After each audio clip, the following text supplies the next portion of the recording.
F. Murray Abraham, and I believe that Joe Papp was the greatest producer of the 20th century. I don't mean just the last half of the 20th century. I'm talking about the whole century. Hello, it's Nathan Lane, and I'm here to say happy 100th birthday to the late, great, legendary Joseph Papp. Happy 100th birthday, Joe, wherever you are. And thank you for what you did. And Joe is alive, and we are blessed to have had him in our lives, and his memory lives on forever, and his life lives on forever, and his actions live on forever. He is our true inspiration. God bless you, Joe. Happy birthday, Joe. Happy birthday. That was just a taste of Academy Award winner F. Murray Abraham, Nathan Lane, Mandy Patinkin, and Catherine Brody sharing some memories of Joe Papp, the theatrical genius who revolutionized theater as we know it today. The great Joe Papp was born Yosel Papirovsky, a child of poor immigrants, and he created Shakespeare in the Park, the New York Shakespeare Festival, and the Public Theater in New York City. And on June 22nd, what would have been his centennial birthday, Blythe Danner, John Lithgow, Estelle Parsons, Janelle Allen, Rex Smith, Mark Lynn Baker, and so many of the greatest stars in American entertainment will be joining me at 7 p.m.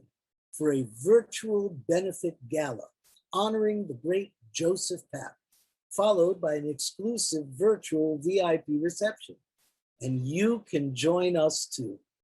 Visit our website at whyilovejewish.org for all the information you need to participate in celebrating Yosef, Joe Papp at 100, a full day of events with several free programs and this once-in-a-lifetime gala and post-gala reception to benefit Why I Love Jewish.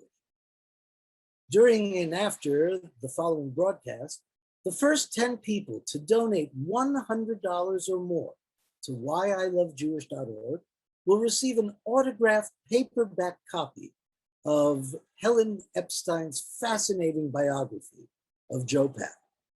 And now, stay tuned for my in-depth interview with Helen Epstein, the author of Joe Papp, An American Life. Shalom Aleichem, everyone, and welcome to Shmoozing with Avi Hoffman. Our featured guest today doesn't even realize what an effect she had on my life and on many, many other people's lives. I am very honored that we have with us today the great author Helen Epstein. I'd like to read you a little bit about her life. She was born in Prague in 1947 and grew up in the Czech community of New York City. She graduated from Hebrew University in Jerusalem in 1970. She became an instant published journalist during the summer of 1968 when she was a college student, and she was caught in the Soviet invasion of Czechoslovakia. Her personal account of that invasion was published in the Jerusalem Post, and she received her journalistic training while an undergraduate studying musicology and literature. In 1971, she graduated from Columbia Graduate School of Journalism, and she began to freelance for many diverse publications, including McCall's, Viva, Ms., Midstream, the National Jewish Monthly, the Soho Weekly News, and a journalism review whose editors talked her into posing for a spoof on a typical advertisement of the time for Cosmopolitan magazine, shot by a Cosmo photographer.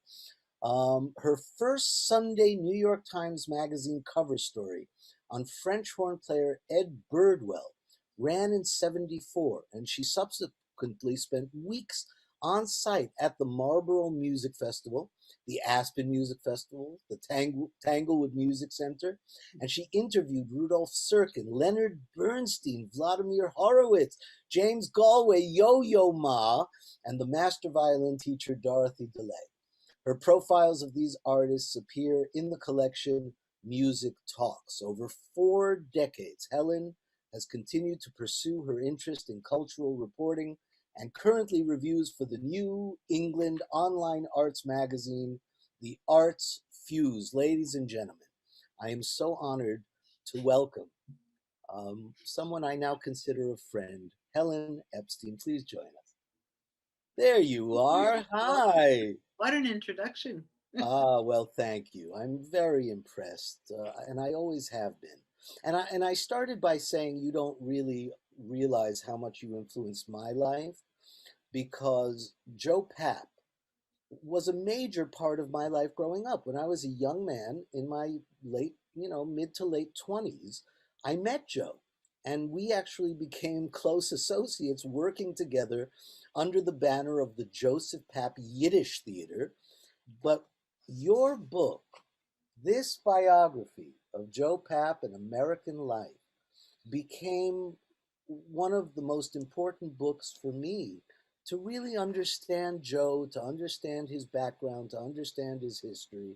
And so I thank you for being such an important part of my relationship with Joe Papp. So That's so great to hear, Avi, yeah. because as a writer, I hardly ever get feedback about my arts journalism compared to how much feedback I've gotten about my Holocaust journalism.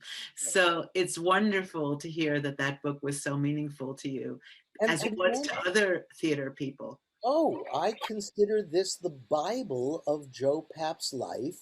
And, frankly, I find it a little concerning that so many younger theater people in the world today, and especially in America, don't really know who Joe was. Mm-hmm. Even today, if you go around New York City, and I talk to many actors, I say, "Do you know who Joe Papp was?" And they're like, "Joe Papp. Wait a minute, he's like a rich guy because his name is on the building or whatever." They don't realize, and the schools are not teaching it. So, I would love your book to become one of the primary resources for new curricula regarding Joe Papp's life and his Wow. effect. No, no, I'm serious. I'm actually That's an talking. interesting idea for New York public schools, right? An Yes, abridged version. and not just New York. I think every theater department in America, certainly, and in the world, because he revolutionized theater in the world, not just in America. But I want to talk about you, and we can get to Joe Papp later. Um, I was amazed to learn that you were born in Prague. Um, so, do you have memories of Prague as a child growing up? When did you leave Prague? I was a baby immigrant, so I have no memories of Prague. However, my father was 44 years old when we emigrated to the United States, and he never really learned proper English. So, thanks to that, I grew up speaking Czech. It was definitely the language of home until my brother became, say, maybe 5 years old. And then we switched to English because he refused to speak Czech. But I'm fairly well grounded in Czech. And it was not only the Czech language. My father sang Czech songs. He told me Czech stories. He told me Czech history. My mother was fluent in 4 languages. She was the intellectual of the family. So with her, I spoke English right away. But I have a very, very strong connection to what's now the Czech Republic. My father's and mother's family go back there to the 17th century. They're documented. There are 4 historic Czech Jewish settlements in what are called the Czech lands outside of Prague. And my families came from 2 of them. In my father's case, Rodnice, where they stayed put from the 17th century until the 1920s when they moved to Prague. And my mother's family, which came from Kolín, which is also was a major center of Jewish settlement. And there's actually a lot you can read about all of this. There's a new book that's coming out from the University of Pennsylvania about the Jews of the Czech lands in the fall. And also in my book, Where She Came From, I traced Czech Jewish history from about 1800 to 1948 when my parents left. Wow. So here's another thing we share. My father was officially from Czech. He was Czech, even though excuse me, he considered himself a Hungarian. Right. because he came from those Carpathian mountain Städtelach. One day was Czechoslovakia, the next day was Hungary, the next day was something else. But his documentation all said Czechoslovakia. You'll be happy to know the way that the Czechs pronounce that area. It's called Podkarpatské Rus. Right, right. Russia, yes, the Russian side. Um, Fascinating. I'm also fascinated because my father's family, there is little or no documentation left. So I'm curious to know, number one, where did you find all this documentation being able to? I can't trace my father's family back more than basically two generations. You obviously have much more. So how did you find all that? Where are these documents? And I'm curious to know what are the languages your mother spoke. So my mother, you may know that Prague, between the wars, was a bilingual city, much like Montreal today, or Montreal until 1977. And the two languages spoken there were German and Czech. And it was divided right down the middle. There was a Czech opera, there was a German opera, there were Czech theaters, there were German theaters, there were Czech newspapers, there were German newspapers. This was a legacy from the Austro-Hungarian Empire. Czechoslovakia was carved out of the Austro-Hungarian Empire, where the language was, of course, German, which united all of these disparate parts. So my grandparents, who were born in Austria-Hungary, where German was the language of the educated people, both spoke German at home. My grandfather didn't even speak very good Czech, but my grandmother did because she came from Kolín, and Kolín was a hotbed of Czech nationalism. So my mother grew up hearing both Czech and German. She learned Czech from her nanny, and she learned German from her parents. The books in the house and the library were all in German, she said. Because they were cosmopolitan in the good sense, my grandparents sent my mother to the French lycée in Prague. So at the age of 5 or 6, she started learning French, and she was taught in a French school. And because she very early developed a taste for American movies, she started learning English. So in 1948, when she came to the United States, she already spoke 4 languages and read in 4 languages, which was kind of amazing. And Yiddish was never part of the equation. For her, Yiddish was never part of the equation. Both of her parents were relatively assimilated Jews. My grandfather, her father, had been extremely offended by being rejected from German universities, and he had himself baptized, much like Mahler, to become the director of the Vienna Opera. My grandfather had himself baptized to get into a technical university.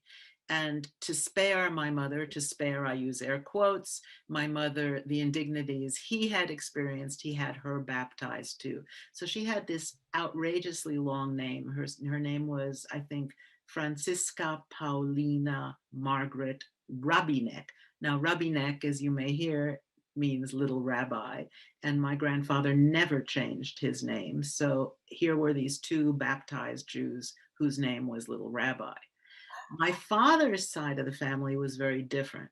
My father came from this other historic settlement of Jews, and they had always remained practicing Jews. My grandfather was the president of his congregation, and he also was the choir director, which tells you what kind of Jews there were. And he spoke no Yiddish, but he did occasionally pepper his Czech with Yiddish expressions, some of which I didn't realize were Yiddish as a child, because there was such a mishmash of languages in our house: English, German, Czech. And when there was Yiddish, I didn't always recognize it, especially in his thick Czech accent. So I'll give you an example.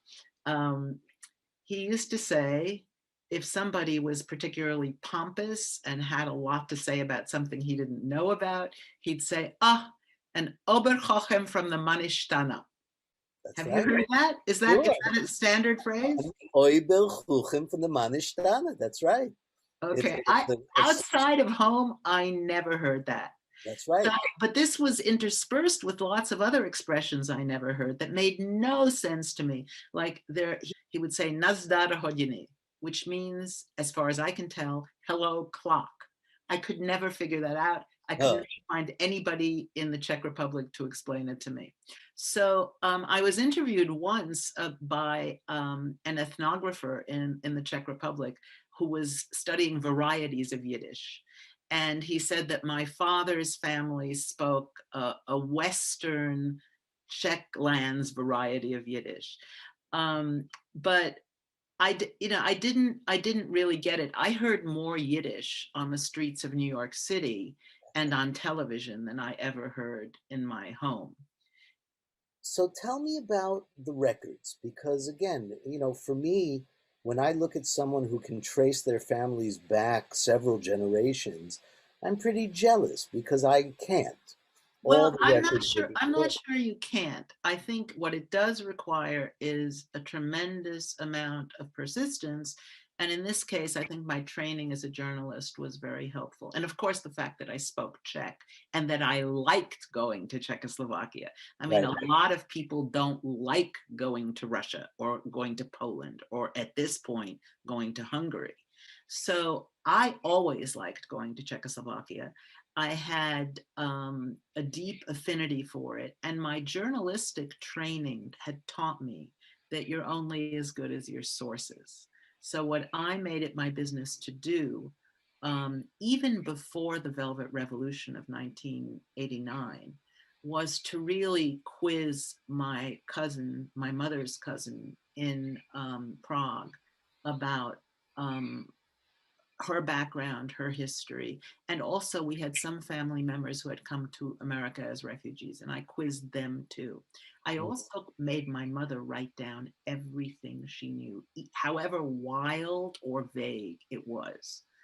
And then, after 1989, after the Velvet Revolution, I decided to write a book about my family history. And at that point, I wrote to every archive that I could find that had anything to do with my family. And I'm talking about pre-internet. So I must have written maybe 25, 30 letters to archives. And it was, when you're trained as a journalist, it's very different from being trained as a scholar.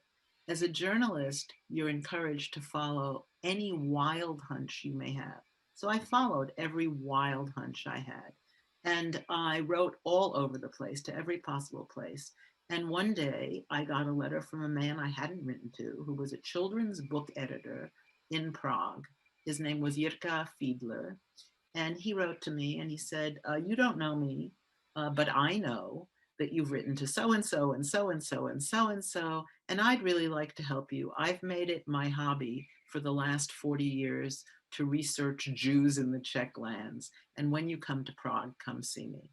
So in 1990, I went to Prague because, again, as a journalist, you know that what you have to do is walk on the ground where the event happened, where the people are, and talk to everybody. So I went to this publishing house, which actually is now publishing my mother's war memoir. It's called Albatros.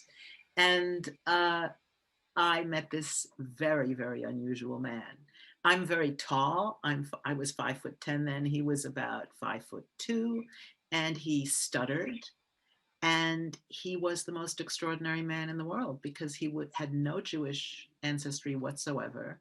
And yet he had made it his life's work, apart from his children's book editing, to go around the country on a bicycle and research Jews. And I've actually edited a book about him that you can download for free from Amazon. It's called Archivist on a Bicycle. He was one of the most important sources for me. He found all kinds of documents because, of course, he had been doing this for 40 years. The second person who helped me, I can't remember now. Oh, yes, I can remember how I got to him. So one of the things I discovered early on, because this was one of the things that my mother did remember, she thought that her grandmother, my great-grandmother, had been born in Jihlava, in the town that had been called Iglau by the Germans. And I knew enough from musicology. I was a musicology major. I knew that Mahler had something to do with Iglau. So what I did was I went to the library and I got out this magisterial biography of Gustav Mahler. If any of your listeners know it, it's huge. It's got to be like 3,000 pages long. And I wrote to the man who wrote it, thinking that he was a French count because his name was Henri Louis de Lagrange. And it turned out Monsieur Lagrange was a Yale graduate. He did live in Paris and he did start a Mahler museum, which you can visit. But he was a graduate of Yale and he spoke perfect English. And I said, well, how on earth did you get all of this stuff on Mahler's ancestry? And he said, there's this incredible guy I've been working with who lives there in Iglau, and you should get in touch with him. And his name is Jirka Rychetsky. So I wrote to Mr. Rychetsky and I said, look, I think my great grandmother came from the area. I'm not quite sure about my mother's version of her life, but this is what I know. These are the names. Mr. Fiedler in Prague has found the exact names. Could you see if there's anything in your archives, in your city archives? And that's how I found all the stuff about my great grandmother.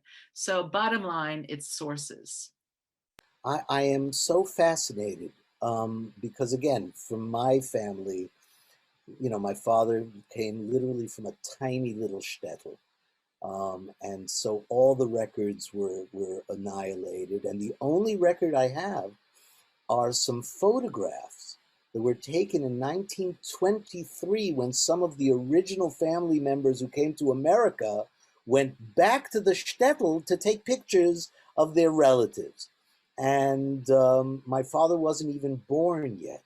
So I have pictures. What I would suggest you do if you haven't done it. Now, remember, I wrote this book before the internet. If I were doing it now, the first thing I would do is I'd scan those photographs and I'd put them up on two major Facebook sites, groups.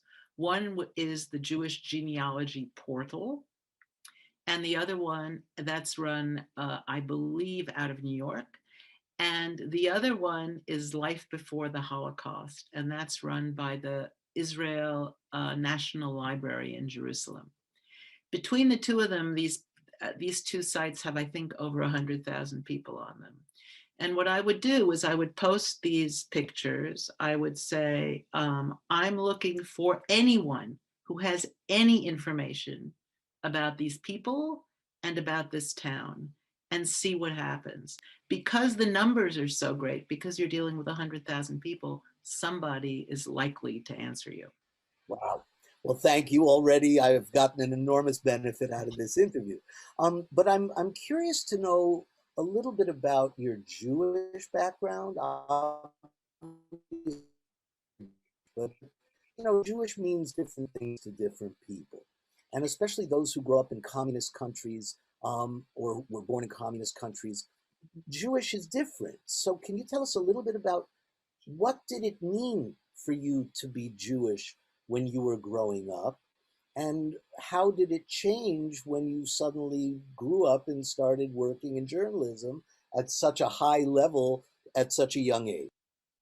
Well, first of all, my parents were not only Czechs, they were very, very patriotic Czechs, but they were also Holocaust survivors. And they were both sole survivors of their families, which meant that I grew up without grandparents, without aunts and uncles, without cousins, without anybody. I mean, there was just the two of them. And the other, I think, absolutely significant determinant of being Jewish and associating that with the camps was that my mother had been in Auschwitz and she had an Auschwitz tattoo on her left arm. And because she worked as a dressmaker, she usually had her sleeves rolled up, and you could see that tattoo all the time. And that tattoo became like a lightning rod for anybody who came into our home. Now, she worked in our home. She was the breadwinner in our family. My father was unemployed for 10 years, and she made dresses. And when I came home from school every weekday, there were women in our living room trying on clothes, and my mother's tattoo was almost always visible. When kids came over, I had lots and lots of friends. I was an extremely sociable child. They all looked at my mother's tattoo. When I was older in high school, my classmates looked at that tattoo. When I was in journalism school and my classmates came over, they looked at that tattoo. So that was the first clue to being Jewish. The second clue was, the Upper West Side where I was living was an extremely Jewish neighborhood when I was growing up, and it was much more mixed than it is now. It had not only lots of non-Jews, but it had lots of types of Jews. It had immigrant Jews. It had Jews who had immigrated from the Bronx to the West Side, American Jews, soi-disant. And I was very aware that I was a Jew because my name was Epstein, quite apart from the Holocaust connection, and that people saw me as a Jew, that both Jews and non-Jews knew I was a Jew. So that was the second part of this. The third part of this was that both my parents were extremely committed to my having some kind of Jewish education. So even though they themselves were not interested in joining a synagogue or joining any kind of fraternal Jewish organization, they were extremely interested in my going to Sunday school. And so they enrolled me at the Stephen Wise Free Synagogue, which is on 68th Street between Central Park West and Columbus. And I went to nursery school there, starting at the age of 2.5. And then I went to Sunday school there. And I think that really taught me a lot of things about Judaism that my mother really wasn't too familiar with, that my father was familiar with, but he was familiar with them in Czech, so he couldn't really transform them for me. I mean, he could say his prayers in Czech, in Hebrew, but he had such a Czech accent in everything that it was impossible to know what he was saying. So Stephen Wise really was my first identity point. And I think when I look back on it now, it's kind of interesting. What it taught me was not only the Hebrew alphabet and letters and the prayers, but I remember being most affected every year for Shavuos. There would be a big oak tag mural of a bare tree on the wall. And we would all buy leaf stamps and we would stick these leaf stamps on the tree. And it's so interesting because when I finally wrote Children of the Holocaust, they put on the cover a bare tree with just one leaf left. And I thought, boy, this image is so iconic of the bare tree as European Jewry after the Holocaust. And that I, as a 5, 6, 7, 8-year-old, would get this somehow. And I'd save all my money and buy all these leaf stamps and, fill up the tree. So that I remember that very clearly. And of course, I learned the Jewish calendar there.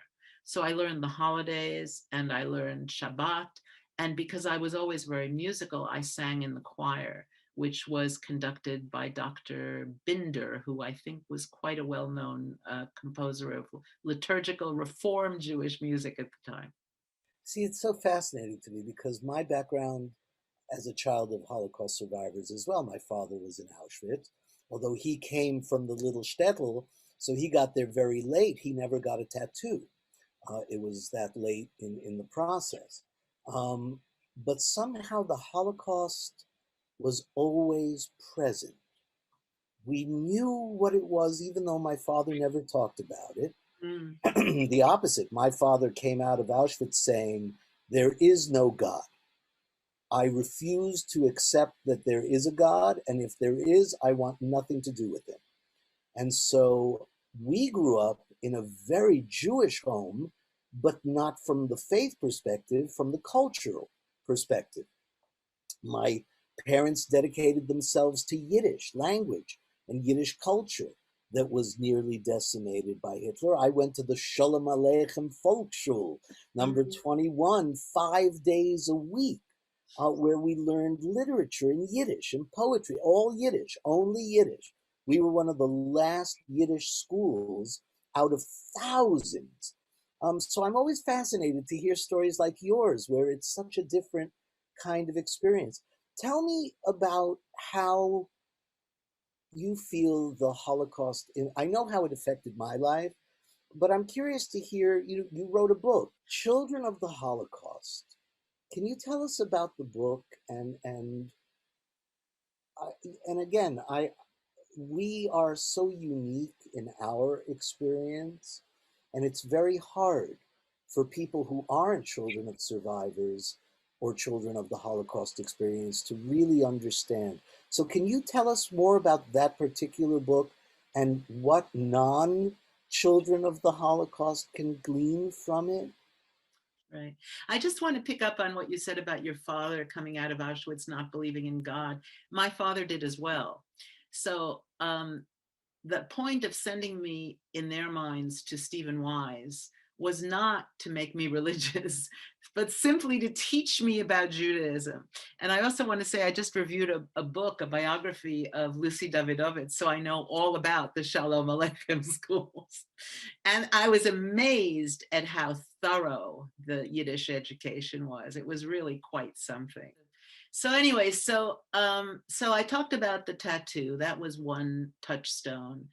Um, I think when I try to explain to people who don't know anything about survivors of genocide or survivors of the Holocaust in particular, is that there's a certain culture in the community. Um, First of all, there are people missing. There are all these people who are dead. So one of the things that I was aware of was I thought of death as a country when I was a child where all my family lived. And I think all my life I've never been overly preoccupied by or afraid of death because I think, well, that's where everybody always was, and that's where I'm going to. So that's a very odd childhood thing to think about, but I think I share it with most survivors of genocide and descendants of genocide. The other thing is that history gets kind of cut off, exactly how you were describing when you were talking about the difficulties of researching or knowing anything about your ancestors. In my family, we had no history before the Holocaust. That was our history. It was as though my parents came out of the Holocaust and there was nothing before them. And the reason for that was, I think, in part because it was so painful to talk about the people who had been murdered.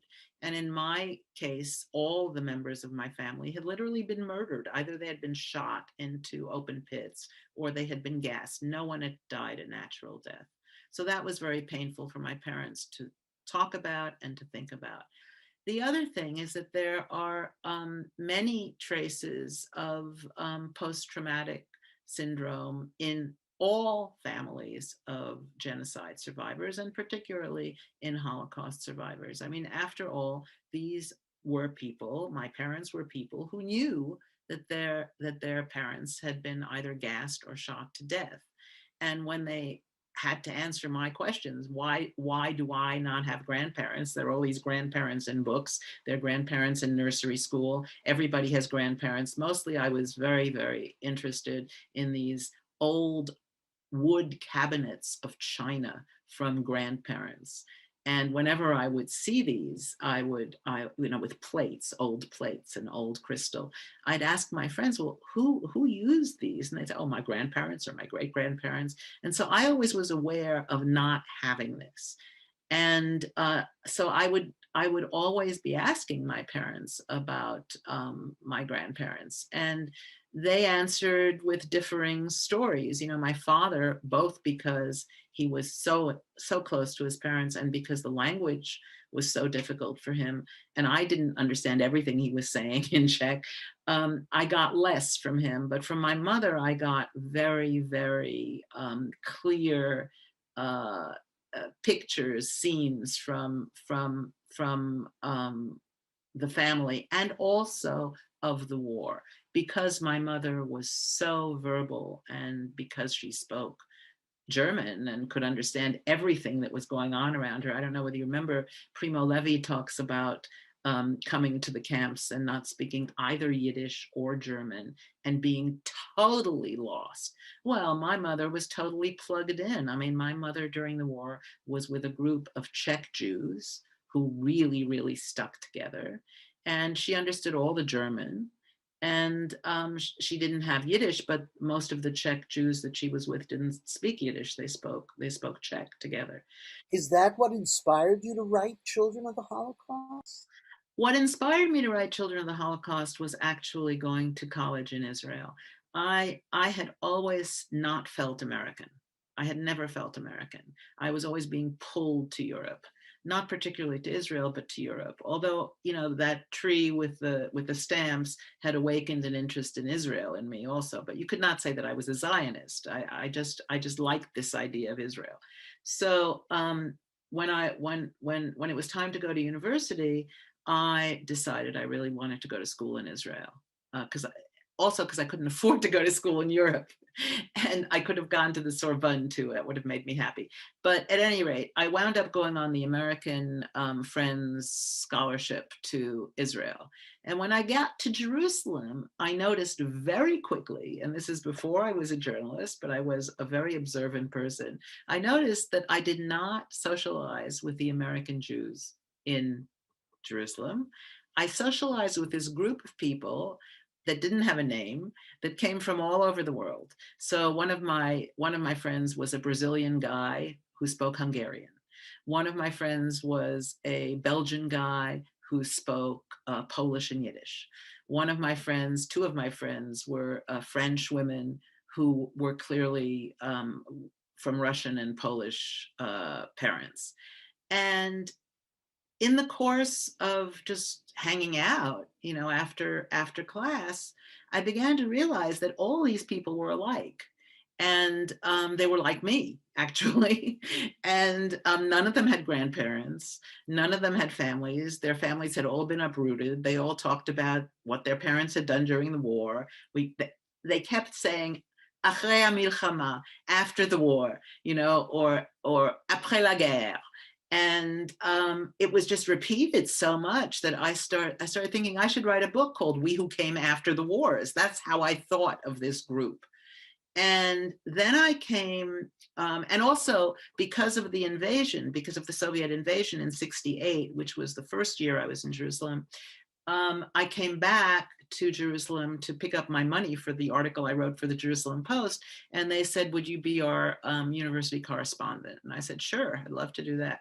So I was writing articles about all kinds of things. And one of the things I started writing about were these people who had come to Israel after the Six-Day War or before the Six-Day War and got stuck there. The war was over. They didn't know what to do. So they all decided to try and go to the university. And the Israeli government helped them by giving them moderate scholarships and by making them temporary residents of Israel. So there were like several thousands of us in Haifa, in Tel Aviv, in Jerusalem, who had come from all over the world and who had decided to stay there. Now they weren't, they didn't commit to making Aliyah. They were committing to having an education there. And that's how I met all these people. So basically my research came to me. All I had to do was open my eyes and ears and say, hey, this is a phenomenon.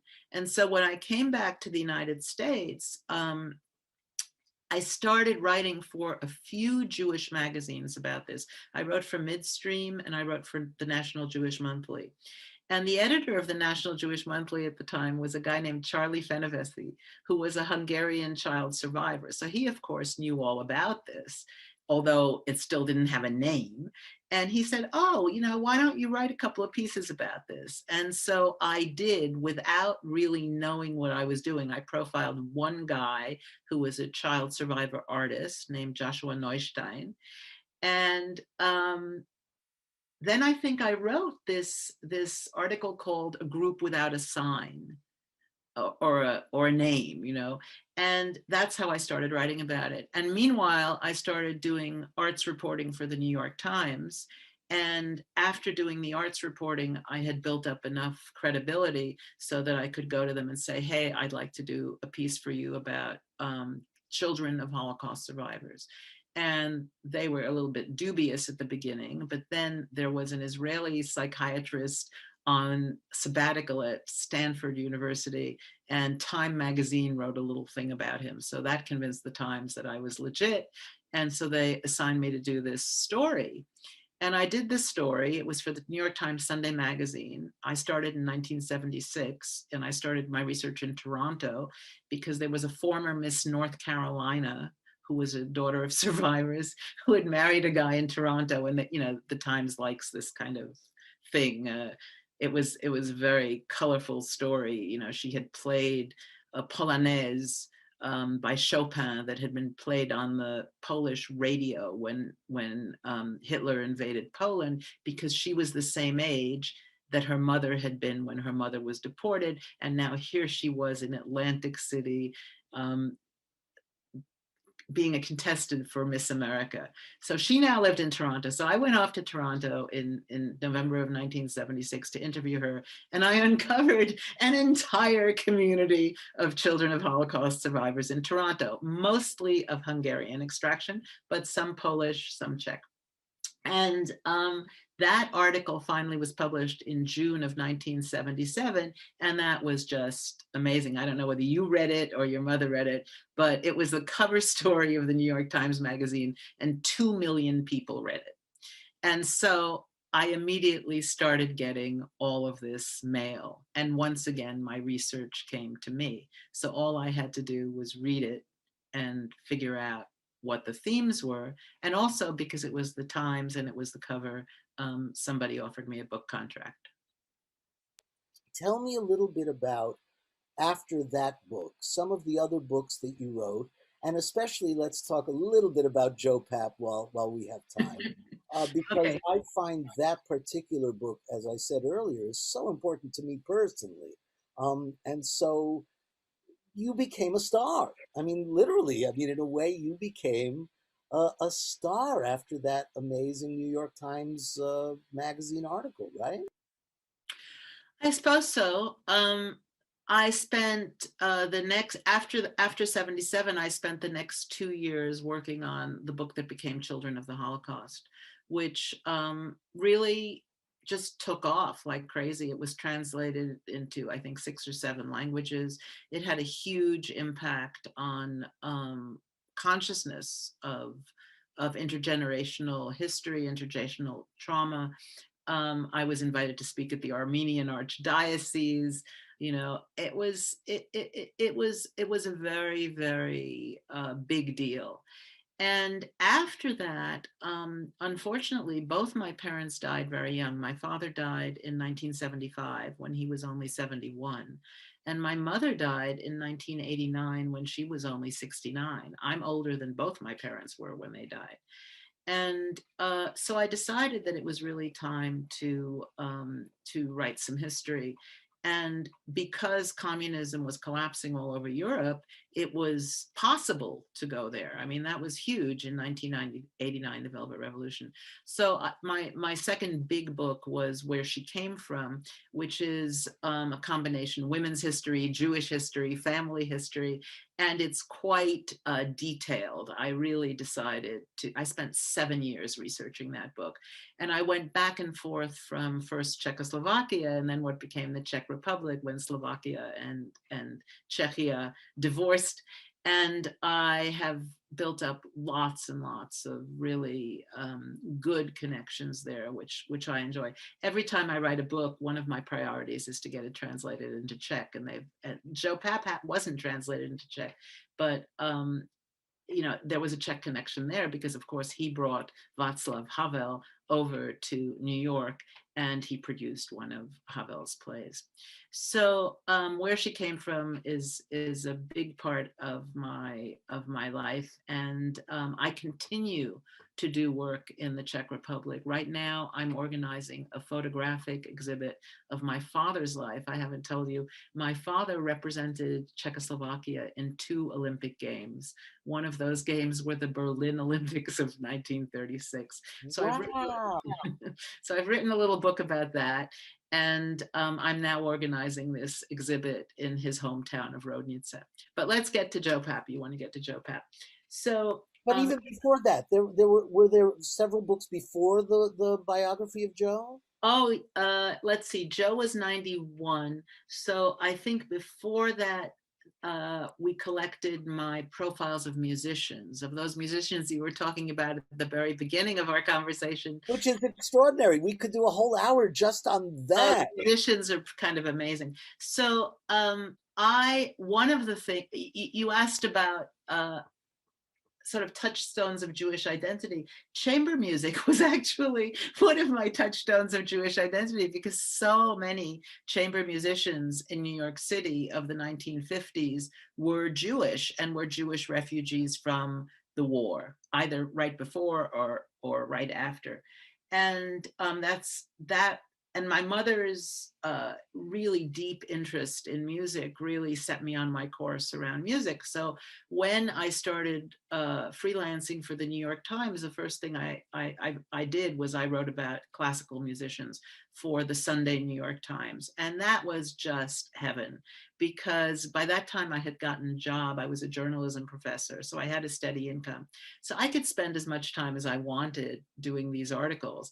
And because I liked going to concerts, I would just drag it out. Like, I spent 6 months with the Juilliard String Quartet because I just loved hearing them play. And I'd go to rehearsals all the time. And I would spend an entire summer at Tanglewood or at Marlborough or at the Aspen Music Festival. So I had a really, really, really great time doing that. And because I did that, and because the pieces were published in the Times, I had enough to make a book. So there was a book called Music Talks before the Joe Papp biography. But I think the story of how I got together with Joe is kind of amazing. It started out with the Sunday New York Times once again. And the editor, who I had been working with at the Arts and Leisure section, said, you know, you really could do another institution. I had done the New York Philharmonic. And why don't you do the New York Shakespeare Festival? So I said, fine.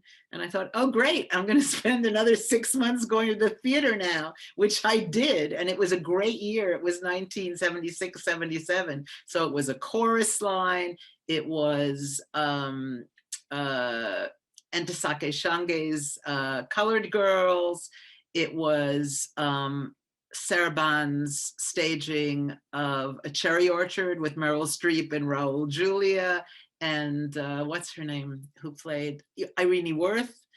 And so anyway, so I had such a good time being a journalist that that I would have paid them for it. So I had spent, I don't know, at least 2 months researching, going through their archive and sitting in on all these rehearsals and sitting in on all these shows and meeting all the people who worked there. And the last day of the research, I was supposed to spend a day in the life of Joe Papp. So I was going to shadow him from 9 o'clock in the morning until he finished work. So I did that. And it was a lot of fun. I heard all kinds of stuff, and I really saw him. I just sat in his office and tailed him. And at 9 o'clock at night, he said, why don't you come home and have dinner with us? And I said, okay. So I go home to his apartment with him. His wife, Gail, opens the door.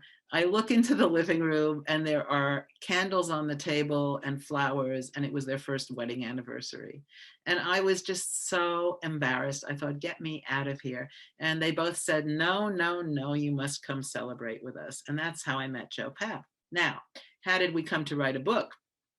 After I finished the article, and after I had spent more time with him and with Gail, I thought, this is a really extraordinary person. I'd really like to write a book about him. But this was actually in 76. This was right around the time I had started doing the research for Children of the Holocaust. And I couldn't do 2 books at the same time. I had never written a book before, I was a novice. And so I said to him, I'd really like to write a book about you. And I was just kind of saying, it would be nice to, right? So what he said immediately was, really? What would you write? And I'd say, well, I'd write about the way you you changed your environment in so many different places. I mean, you were in Brooklyn, you were in the war, you were in Hollywood, you were here, and you built this amazing institution. He said, okay, who would you want to publish it? And I said, Knopf, which was then, I thought, the best publisher in New York. He said, hold on a minute. He looked at his Rolodex, he picked up the phone, and he called up the editor-in-chief of Knopf.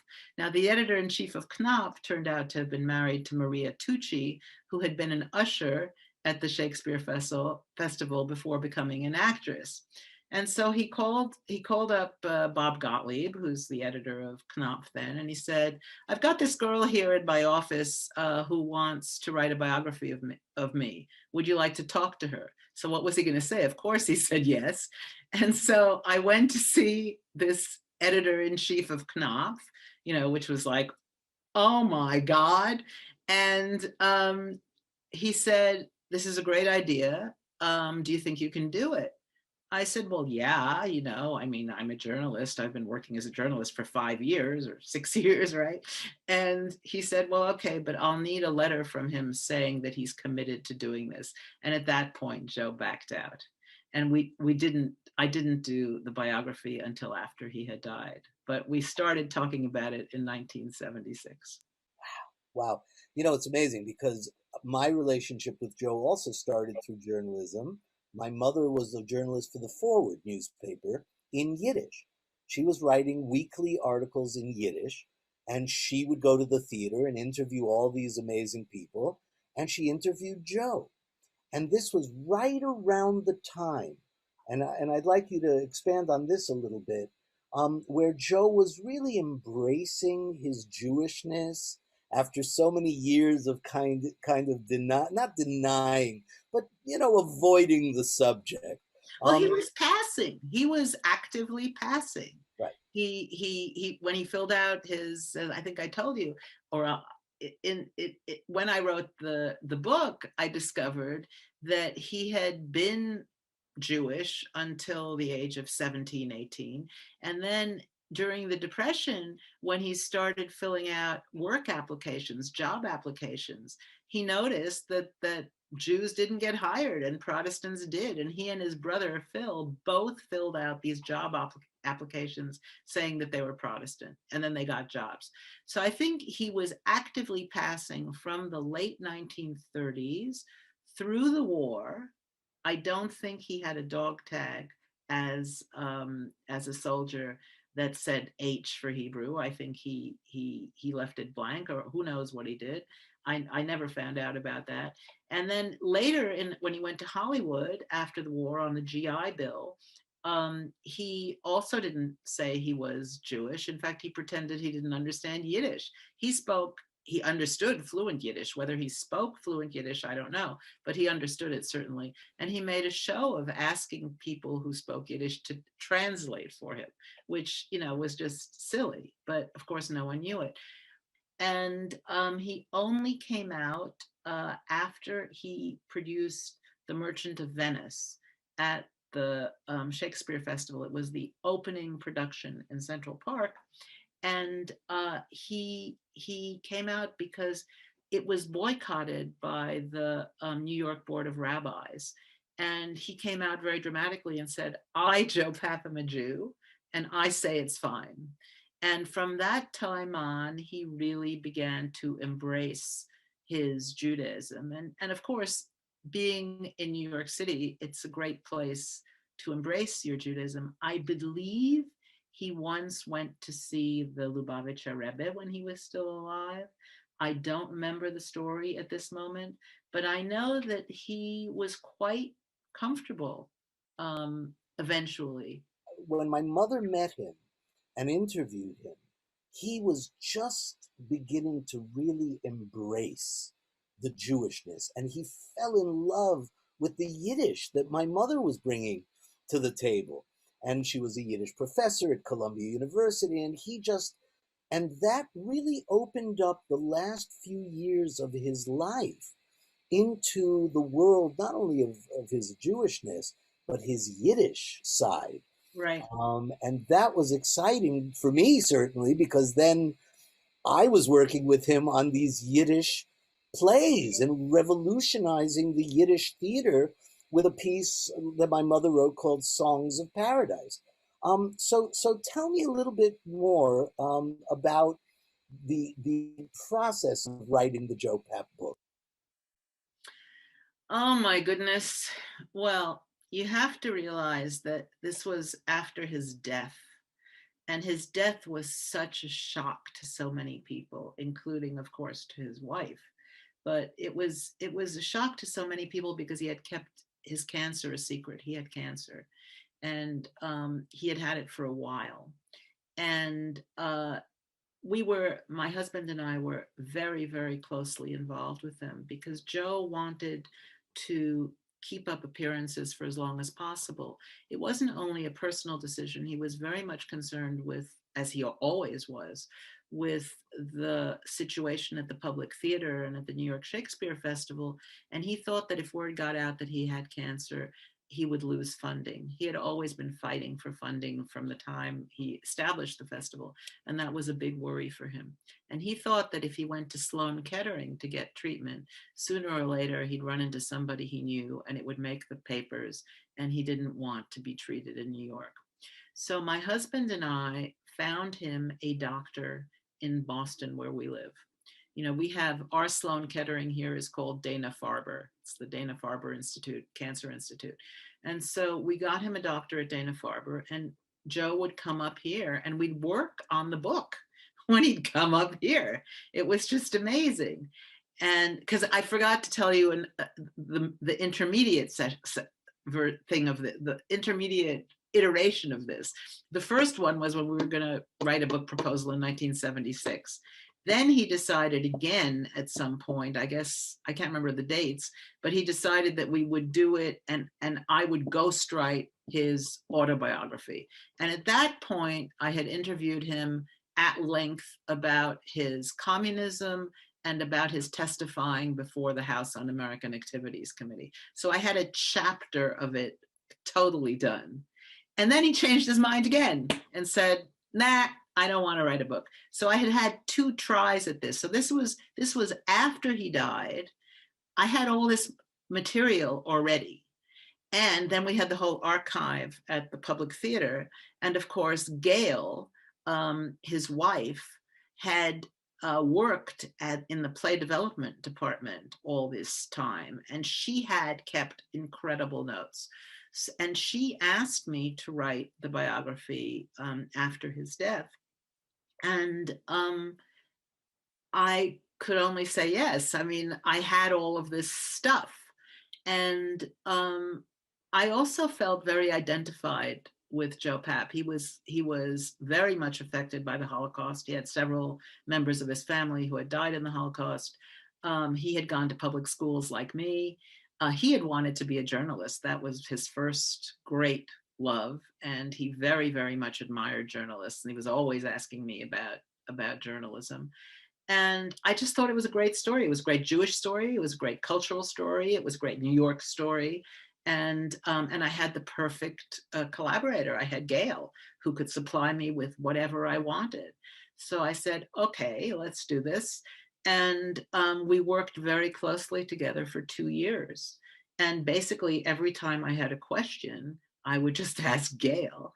And she was not only a source, she was a researcher as well. And of course, she's a brilliant woman in her own right. So that's how we wrote the book. We're getting towards the end of our interview. So I'd love for you to tell me a little bit more about, now what? What's the future hold for Helen Epstein? Well, I should say, first of all, personally, I'm now a grandmother. I have 2 grandchildren, so that's earth-shaking, of course. And I mostly see my grandchildren on Zoom, just like everybody else. So that's point 1. Point 2, I am extremely connected to people all over the world. I do Zooms with people in the Czech Republic, in Germany, in England, in Canada, in Israel. And because of the nature of, as you described, of what's happened with COVID, I feel very close to a lot of people that I probably would not feel close to otherwise. My most recent book was that I decided to, this is probably close to you too, since you're also close to your mother. I dug up an old manuscript of my mother's, which I decided was publishable. And much to my amazement, it became commercially viable in 9 countries. So I edited it, I wrote an afterword, and now I'm doing publicity for it. And the last version, the last translation, it will be coming out in Portugal later this year. But it's already come out in, of all places, Russia, Russia, Slovakia, Czechia, France, Italy, UK, Canada. So I've been very busy doing that. I've been doing Zooms about that. My own COVID story is I was diagnosed with cancer in the middle of it last June. And so while everybody was worried about going anywhere, I was going in and out of Massachusetts General Hospital, getting first surgery and then chemo and then radiation. So some of your viewers may be surprised to see me with short hair. That's the reason I have short hair, because I had chemo. So I had a very, very strange year. It was very, very helpful to have Zoom. It was very helpful to be in such wonderful contact with people all over the world. And I'm happy to say that I've come out of the year really feeling healthy and happy and hopeful. Bravo and refuah shlema, as we say, full health, bis hindet 20. Good. In anticipation of our 100th anniversary of Joe Papp's birth, I am so grateful to have had this opportunity to interview you. Helen, is there anything else? Where can people find your books? Is it the usual? Oh yeah, you can look them up. My husband runs a small electronic press. So if you want to get an ebook version of any of these things, go on Plunkett Lake Press. But otherwise, go to, I forget the name of the independent bookstore network that maintains an online site. And you can get any of these books by title. At this point, it's hard to find a copy of Music Talks, but you can maybe find one in a used version. But all the others are available. And I really recommend, if you're looking for history, to look at where she came from. And if you're looking at how to get sources and how people worked before the internet, read Archivist on a Bicycle, which is free. All you have to do is download it.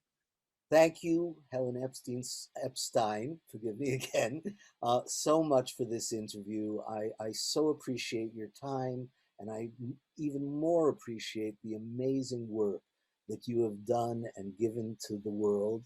And I look forward to many, many more years of creativity. Great. Right? Thank you so much. It was my pleasure.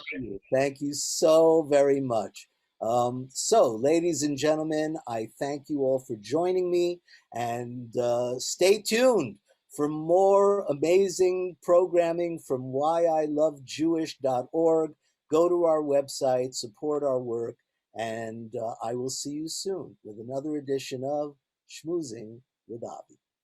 Thank you.